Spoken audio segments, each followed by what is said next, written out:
사사 시대는 이스라엘 백성들이 40년 동안 광야 생활을 마치고 가나안 땅에 들어가서 그 땅에 정착을 하는데요. 아직 왕이 없이 살았던 그때를 이 사사 시대라고 이야기를 합니다. 그런데 이 왕이 없는 왕이라는 정치 제도가 만들어지기 전에 이 시대를 사사 시대라고 하지만 이 말은 단지 왕이 없는 시대만을 말하지 않습니다. 6절에 보면 그때에는 이스라엘 왕이 없었으므로 사람마다 자기 소견에 오른 대로 행하였더라. 여기서 왕이 없다라는 말은요, 하나님이 내 삶의 주인이 된 것이 아니라 자기 자신이 주인이 되어 자기 소견대로 자기 뜻대로 살았던 그 시대를 이 사사 시대의 특징이라고 말할 수 있습니다. 그리고 이 자기 소견대로 살았다고 했는데 이 자기 소견의 원천은 자기 욕심입니다. 그래서 자기 소견대로 사는 삶은 예수님이 말씀하시는 자기 부인의 삶이 아니라 오히려 자기를 광화하고 자기를 드러내는 자기 광화의 삶인 것입니다. 그 대표적인 예가 오늘 본문에 나오는 미가라는 사람과 단지파를 통해서 볼 수 있습니다. 그래서 오늘 말씀은 스토리 중심으로 하나씩 살펴보면서 이 말씀에서 주시는 은혜를 함께 받고 기도했으면 좋겠습니다. 먼저 이 미가라는 사람에 대해서 살펴보겠습니다.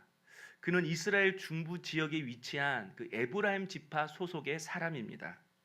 그 17장 5절에 보면요, 그 집에는 신당이 있었고요, 그 신당에는 어머니가 은 200개로 만들어준 신상이 있었습니다. 그리고 에봇과 드라빔이 있었습니다. 집에 이렇게 신당이 있고 신상이 있어서 우상을 섬기는 이교도인 것처럼 보이지만 사실 미가는 그런 사람이 아닙니다. 그는 순수한 유대인이고요. 또 이 신당에 있는 이 신상은요, 하나님을 더 잘 섬겨보겠다고 하나님을 형상화해서 만든 신상인 것입니다. 그리고 이 에봇이라는 것은 제사장이 입는 옷인데요, 이 제사장이 이 입는 옷을 신성시에서 이렇게 그 신당에 걸어놨습니다.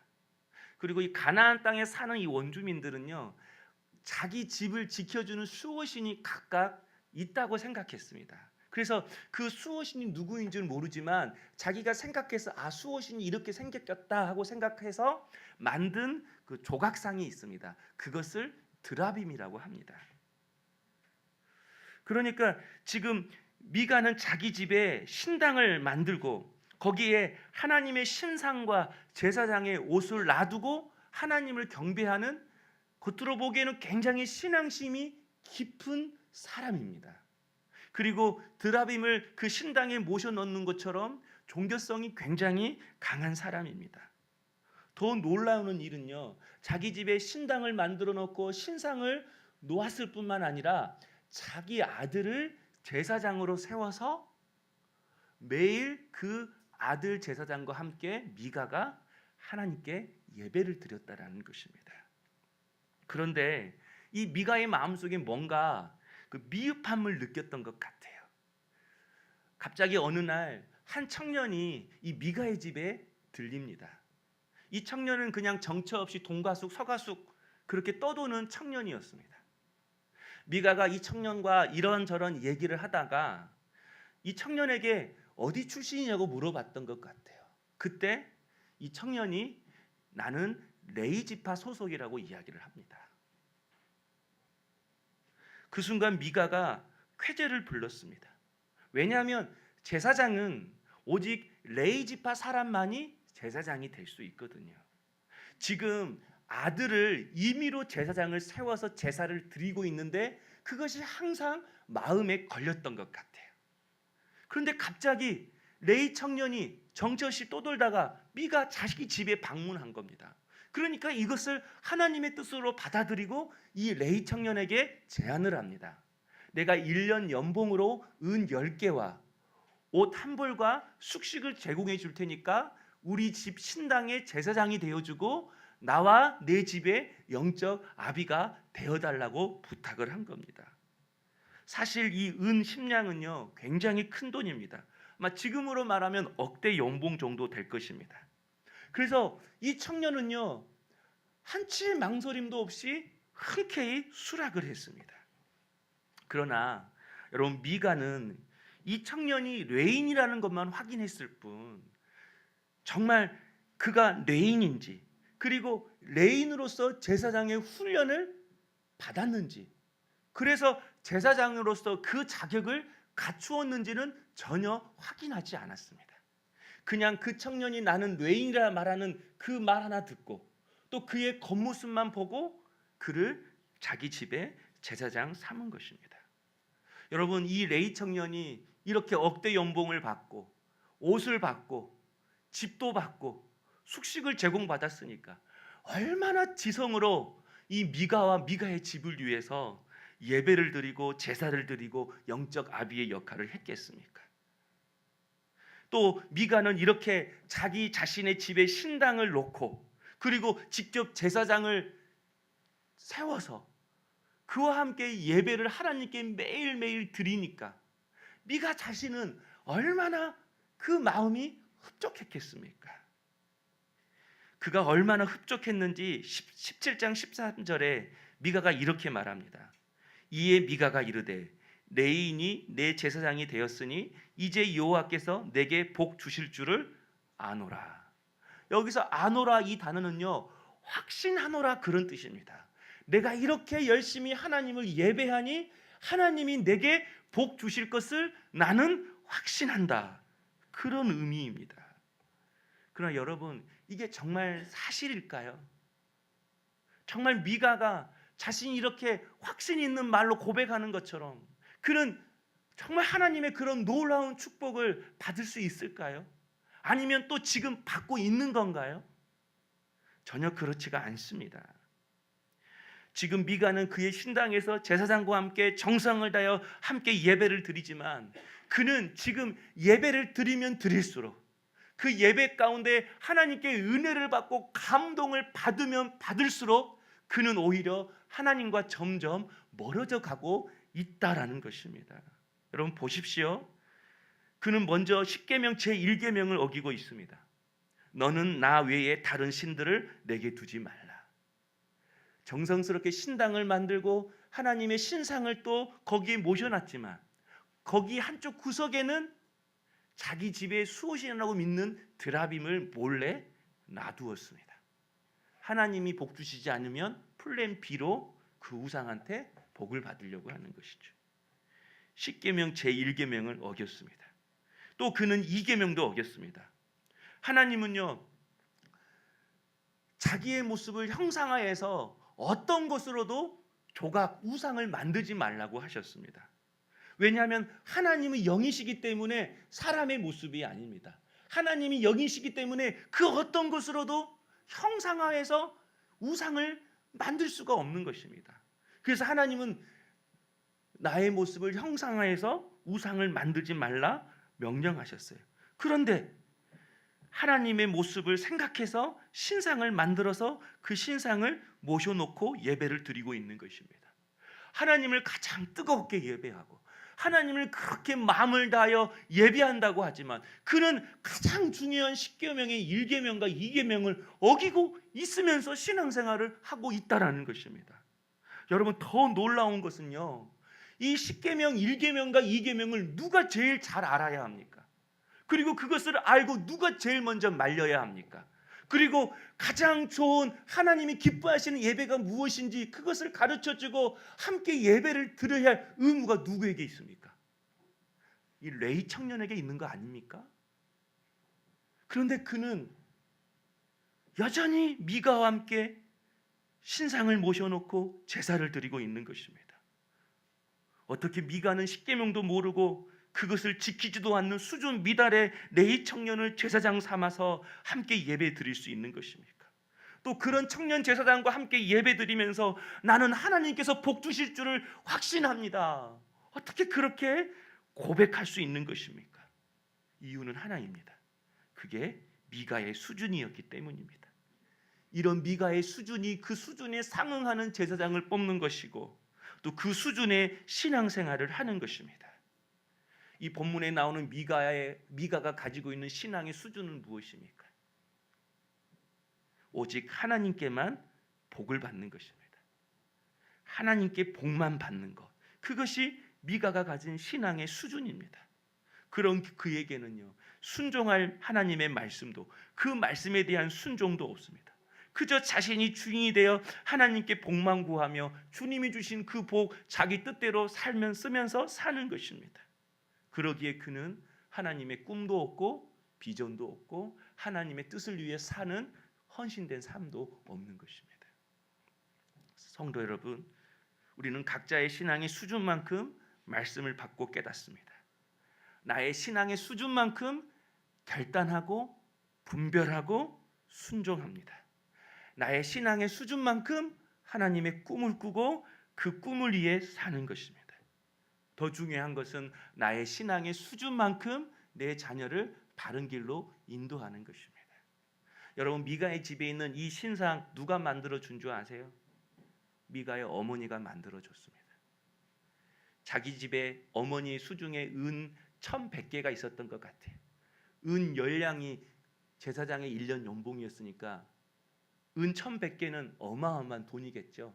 110년을 그냥 먹고 살아가도 될 정도의 돈입니다. 그런데 그 돈을 누가 훔쳐간 거예요. 그래서 어머니가 저주를 했어요.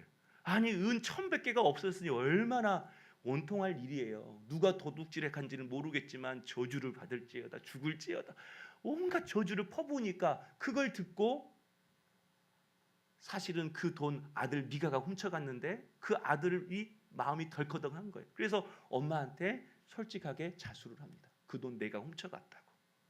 그러면 어떻게 해야 되죠? 죄를 물어야죠. 그런데 그 엄마는 순간 내 저주가 이 아들에게 임하겠구나.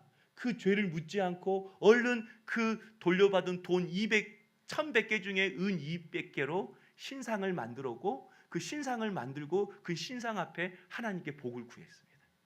하나님, 내 아들을 향한 저주가 사라지게 하시고 이 아이들에게 오히려 복을 주옵소서. 그 신앙을 그대로 물려받는 거예요.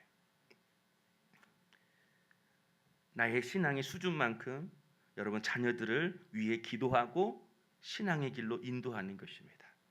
지금 내 자녀가 당장 그런 변화는 없다 할지라도 내가 기도하는 그 자녀를 향한 기도의 수준처럼 내가 갈망하고 열망하는 그 수준의 높이만큼 우리 하나님은 반드시 우리의 자녀의 삶 또한 그렇게 만드시고 이끌어 가시는 것입니다. 오늘 우리에게 이 미가를 통해 주시는 말씀은 우리의 신앙의 수준, 신앙의 깊이를 더 높일 수 있는 우리 사랑하는 성도님 될 수 있기를 소망합니다. 우리의 신앙의 수준 속에 하나님의 기뻐하신 뜻이 들어 있습니다. 하나님이 주신 약속도 들어 있습니다. 오늘 말씀 속에서 나의 신앙의 수준을 높이기로 결단하는 우리 성도님 될 수 있기를 주님의 이름으로 축원합니다. 두 번째는 이 단지파를 좀 살펴보겠습니다. 단지파 지도 잠깐 볼까요?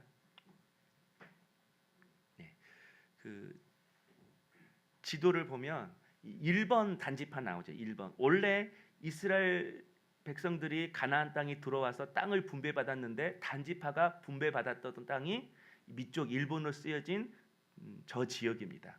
바로 위쪽에 미가가 살고 있는 에브라임이 보이시죠? 예. 그런데 이 단지파 밑에 어떤 나라가 보여요? 블레셋이 보입니다. 그러니까 블레셋과 국경선을 맞이하고 있는 거예요. 그러다 보니 자연스럽게 블레셋과 싸움이 잦아졌습니다. 블레셋은 예전 조선시대로 말하면 왜구 같은 존재이죠. 갑자기 쳐들어와서 추수할 것을 약탈해가는 거죠. 자주 싸움이 벌어지고 자꾸 안정된 삶을 살지 못하니까 이 단지파에서 정탐꾼 5명을 뽑아서 우리가 새롭게 정착할 평안한 땅을 찾아보라고 했습니다. 그래서 그 5명의 정탐꾼이 뽑혀서 새로운 땅을 찾기 위해 북쪽으로 땅을 찾아 나섰습니다. 그래서 찾은 땅이 2번 단지파 보이시죠? 북쪽에 라이스라는 땅입니다. 네, 됐습니다. 이 라이스라는 이 땅을 찾기 전에 이 5명의 정탐꾼은 당연히 에브라임 지파 땅을 통과해서 가야 했습니다. 그런데 가던 중에 그들이 미가라는 집에 잠깐 방문을 하게 됩니다. 그 미가라는 집에 가보니까요, 그 집에 신당이 있었고요. 그 신당에는 아주 비싸게 만든 신상이 있었습니다. 그리고 예봇도 있고 드라빔이 있는 것도 보았습니다. 또 그 신당에서 예배를 드리는 제사장도 이 정탐꾼들이 보았습니다. 그리고 나서 북쪽으로 옮겨서 땅을 발견하고 다시 단 지파 지도부에게 왔습니다. 북쪽에 가니까 라이스라는 좋은 땅이 있는데 그 땅은 평온하고 부족함이 없고 부를 이룰 수 있는 곳이라고 보고를 합니다. 그러니까 단 지파 지도부에서 칼잡이 600명을 보내서 그 땅을 정복하게 합니다. 그런데 이 정탐꾼들이 이 칼잡이 600명을 데리고 이 라이스 땅을 점령하기 위해서 바로 직진한 것이 아니라 이 미가라는 집에 먼저 들립니다. 그리고 이 미가의 집에 있는 신당에 들어가서 그 신당에 있는 그 하나님의 신상을 가져옵니다. 그리고 에봇도 드라빔도 그것을 다 탈취합니다. 그런데 다행히 이 모습을 이 레위 청년이 봤습니다. 이게 무슨 짓이냐고 가로막고 제지를 했습니다. 그때 단지파 5명 정탐꾼이 19절에 이렇게 이야기를 합니다. 우리 다 같이 한번 읽어볼까요? 19절.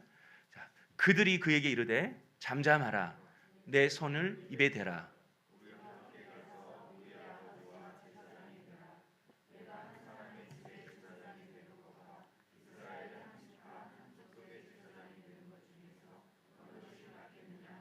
아멘. 이런 느낌이죠. 쉿, 조용히 해. 내 말 좀 들어봐. 너 이렇게 작은 시골에 작은 교회 담임 목사 할래? 아니면 우리 따라가서 큰 교회, 큰 지파의 제사장 목사 될래? 이렇게 제안을 한 거예요. 그럼 이때 이 청년의 반응이 어때야 됩니까? 아니, 정처 없이 돈 누는 자기를 받아줬잖아요. 미가는 은인일 수도 있습니다. 아니 어떻게 그럴 수가 있습니까? 저는 절대 그러면 안 됩니다. 제가 의리가 있지. 저는 하나님 주신 소명이 있습니다. 근데 20절에 이렇게 이야기해요. 그 제사장이 마음에 기뻐하여. 그 말을 듣는 즉시 기뻐했다라는 거예요. 그리고 이 레위 청년 자신이 직접 미가 신당에 있는 신상과 예복과 드라밈을 받고 그들을 따라갑니다. 그때 이 모습을 집주인 미가가 봤어요. 쫓아왔어요. 그러나 그 집 문 앞에 칼잡이 600명이 서 있는데 무슨 말을 할 수가 있는 것입니까? 그냥 눈 뜨고 코 베이는 거죠. 다 신상도 에봇도 드라빔도 그리고 자신이 세운 제사장도 다 빼앗겼습니다. 더욱이 자신에게 물질을 주고 숙식을 준 미가에 대해 이 레위 청년은 도덕적인 책임을 전혀 지지 않았습니다. 그리고 죽을 때까지 단지파의 제사장이 되었습니다. 아마 단지파가 새로운 땅으로 가서 그 땅에 정착하려면 하나님을 예배하기 위해서 신당을 만들어야겠죠.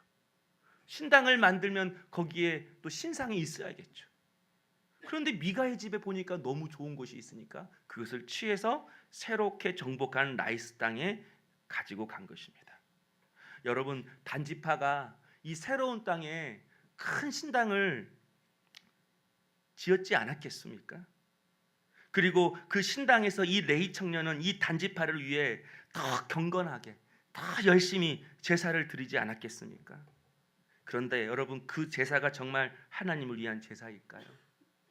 정말 그 제사가 단지파를 위한 제사일까요? 성경의 90%의 말씀은 우리에게 명령하고 우리를 책망하고 우리에게 뭔가를 요구하는 말씀들이 많습니다. 예언서는 대부분 선지자를 통해서 우리를 책망하시고 우리에게 순종을 요구하는 말씀입니다. 왜 하나님은 말씀을 통해 우리에게 강력한 요구를 원하고 순종을 요구하시는 이유가 무엇이죠? 우리를 사랑하시기 때문입니다. 유혹 많은 이 세상에서 단 1초라도 흔들림 없이 이 땅을 사랑하고 하나님의 뜻을 이루고 하나님 주신 축복을 누리게 하기 위해서 하나님은 계속해서 선지자들을 보내어서 하나님의 뜻을 전해주어서 그들로 하여금 바른 길로 가게 하려는 하나님의 사랑, 하나님의 마음이 거기에 있는 것입니다. 그렇다면 여러분, 이 제사장은 이 지파를 위해서 이런 생명의 말씀을 전할 수 있었을까요? 이 레위 청년은 정말 하나님의 뜻대로 살기 위해서 반드시 들어야 할 그 책망의 말씀, 꾸짖는 말씀, 순종을 요구하는 말씀, 그 말씀을 전할 수 있었을까요? 반드시 들어야 할 말씀이 아니라 항상 듣기 좋은 말씀만 전하지는 않았을까요? 듣기 좋은 말씀은 잠시나마 우리에게 위안과 평안을 줍니다. 그러나 내 영혼과 삶은 변화시키지 못합니다. 하나님의 말씀은 반드시 불편함을 수반하게 되어 있습니다. 하나님의 말씀은 살아있고 활력이 있어서 내 혼과 영과 관절과 골수를 찔러 쪼갭니다. 한 주간 동안 어떤 생각을 갖고 있었는지, 어떤 마음을 품고 살았는지 말씀을 통해 나를 책망케 하고 내 마음을 거북스럽게 만드는 것이 말씀입니다. 그러나 그 말씀을 통해서 내가 죄에서 돌이키고 그 말씀을 통해서 내 생각과 내 마음에 있는 세상의 헛된 것을 버리고 하나님 앞에 나아갈 때에 그때 누리는 영적인 희열과 영적인 환희와 기쁨과 은혜가 세상에 주는 그 유혹, 그 즐거움, 그 기쁨과 비교할 수 없는 그 놀라운 영적인 기쁨을 우리에게 말씀을 통해 주시는 것입니다. 그러나 이 청년 제사장은 그렇게 말할 수가 없는 거죠. 지금 우리 한국 교회의 모습입니다. 지금 한국 교회는요, 큰 교회 담임 목사 공석이 생기면요, 그 큰 교회보다 살짝 더 작은 담임 목사를 스카우트합니다. 왜냐하면 자기 교회보다 큰 교회 담임 목사는 밑으로 안 오겠죠. 그러면 그 담임 목사는 큰 교회 청빙을 받고 그 교회에 가서 목회를 합니다. 그러면 그 밑에 있는 교회는 담임 목사를 잃었으니까 어떻게 하겠죠? 또 자기 교회보다 살짝 작은 교회의 담임 목사를 청빙을 합니다. 그러면 그 목사는 또 따라가게 되는 것이죠. 영적 아비의 심정으로 우리를 보살펴줄 목사를 찾는 것이 아니라 성도들은 교회와 성도들을 잘 관리해 줄 수 있는 CEO 목사를 찾고 있는 것입니다. 과연 CEO 목사에게 영적 아비의 마음을 가지고 하나님이 주시는 책망의 말씀, 결단을 요구하는 그 말씀들을 담대히 전할 수 있을까요? 교회와 성도를 잘 관리할 수 있는 그런 직업인으로서의 목사는 될 수 있지만 소명을 가진 목사는 될 수 없을 거라고 저는 생각합니다. 그래서 결국 이 단지파는 시간이 흐르고 역사 속에서 사라지고 맙니다. 한 사람이 아니라 한 지파가 성경에서 송두리째 없어졌어요. 증발되었어요. 어느 누구도 무슨 이유로 이 단지파가 사라진지는 아무도 모릅니다. 그러나 이것은 결코 우연이 아닙니다. 왜 단지파가 이렇게 어리석은 짓을 하고 자격 없는 레위 제사장을 모시고 섬기는 것입니까? 이것이 바로 단지파의 수준입니다. 그들의 영적 수준이 초래한 당연한 결과입니다. 영적 수준에 맞는 제사장을 뽑았고 그 수준에서 나오는 말씀을 듣고 살았기에 그들은 사라지고 만 것입니다. 그래서 성도의 신앙의 수준과 깊이가 중요합니다. 아무리 나이가 들고 세상 지위 학벌이 있다 할지라도 우리가 예수님을 믿는 그 순간 우리는 영적으로는 어린 아이와 같습니다. 하지만 영적으로 성장하면서 영적인 청년이 되고 영적인 아비가 되어지는 것입니다.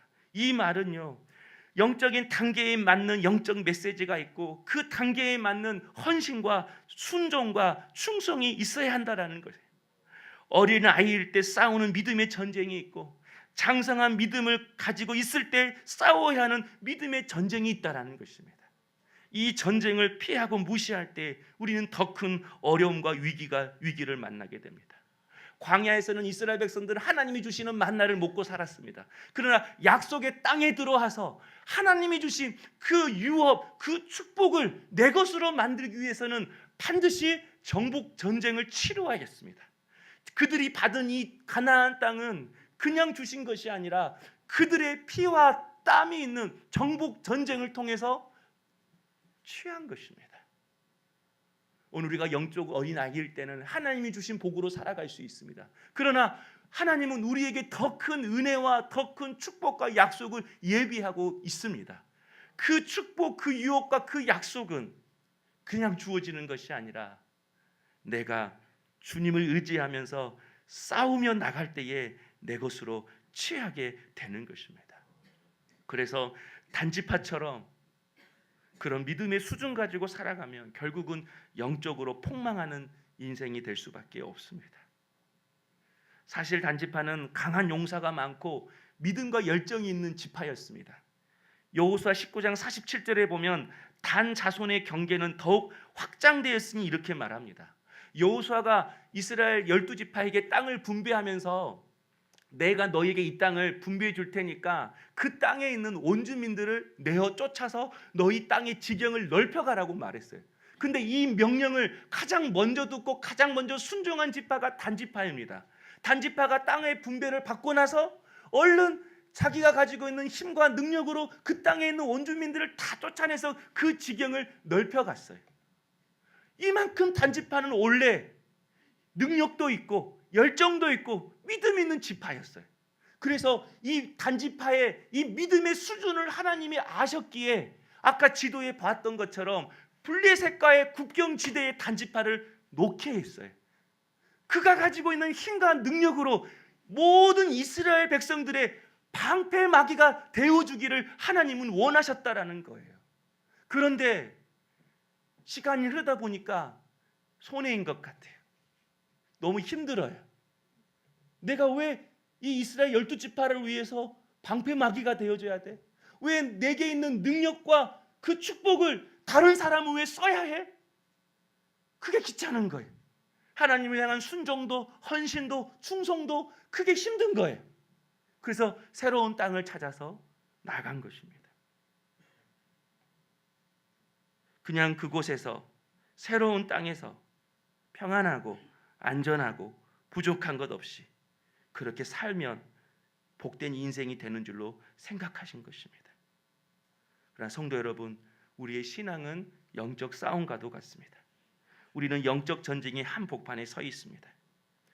혹시 믿음의 결단이 오래가지 못하고 예수 믿은 지 신앙의 연수는 오래되었지만 믿음이 자라지 않고 있다면 지금 여러분은 영적인 공격을 당하고 있는 줄 모릅니다. 어떤 사람은 혈기로, 어떤 사람은 염려 때문에, 어떤 사람은 돈에 대한 탐심으로, 어떤 사람은 음란함으로 악한 영은 항상 이렇게 우리의 마음을 사로잡고 주인 노릇하려고 합니다. 만약 두려움과 안일한 태도로 이 영적 전쟁을 거부하고 악한 영과 싸우기를 거부한다면 우리는 하나님의 유업을 빼앗기고 더욱 방황하게 될 것입니다. 하나님의 함께 하심도 체험하지 못할 것입니다. 그러기 위해서 이 악한 영들과 싸워 이기는 우리 성도님 될 수 있기를 소망합니다. 일주일 내내 패배하고 무너지고 넘어와서 돌아와서 하나님을 예배하는 인생이 아니라 여기서 능력받고 말씀 붙잡고 세상에 나가 영적 전쟁에 승리하여서 그 승전고를 주님 앞에 보고할 수 있는 우리 사랑하는 성도님 될 수 있기를 주님의 이름으로 축원합니다. 우리의 수준을 높이는 것은 영적 전쟁을 하는 것입니다. 그냥 나를 위해서 내 가정을 위해서 살아가는 것, 그것은 우리를 그냥 제자리에 머물게 하는 것입니다. 때로는 그 영적 전쟁이 힘들 수 있습니다. 지칠 수 있습니다. 그러나 여러분 하셔야 합니다. 죄송한 말이지만 내가 예수님을 믿는 그 순간부터 우리는 영적 전쟁이 시작되었다는 사실이에요. 내가 영적 전쟁을 할 거야 안 할 거야 이걸 결정하는 게 아닙니다. 이미 예수를 믿는 그 순간부터 영적 전쟁은 시작되었어요. 그러니까 영적 전쟁을 하는 사람과 그렇지 않고 모르고 살아가는 성도만 있는 것입니다. 영적 전쟁을 통해서 마귀와 싸워 이기고 빼앗긴 것을 도로 찾고 그리고 하나님의 약속을 받고 그 약속을 이루는 사람이 있는가 하면 그 영적 전쟁이 있는 줄도 모르고 또 있으면서 애써 외면하면서 있는 것도 빼앗기고 세상에서 넘어지고 실패하다가 영적으로 무너져 사는 그 성도만 있는 것입니다. 여러분의 수준이 높아져야만 또 제 수준도 높아집니다. 여러분이 그 수준을 제게 요구해야만이 저도 몸부림치면서 그 수준의 말씀과 그 수준의 기도를 할 수 있는 것입니다. 저를 나태하게 만드는 것도 분명 나의 의지도 있지만, 나를 나태하게 만드는 것도, 나로 하여금 열심을 내고 주를 위해 충성하게 만드는 것도 어떻게 보면 여러분의 영적 수준이 결정할 수 있는 것입니다. 우리 6월 한 달 동안도 내게 주어진 이 영적 전쟁의 삶을 외면하지 말고 다시 믿음의 눈을 떠서 이 싸움에 그리스도의 군사로 나갈 수 있는 우리 성도님 될 수 있기를 주님의 이름으로 축원합니다.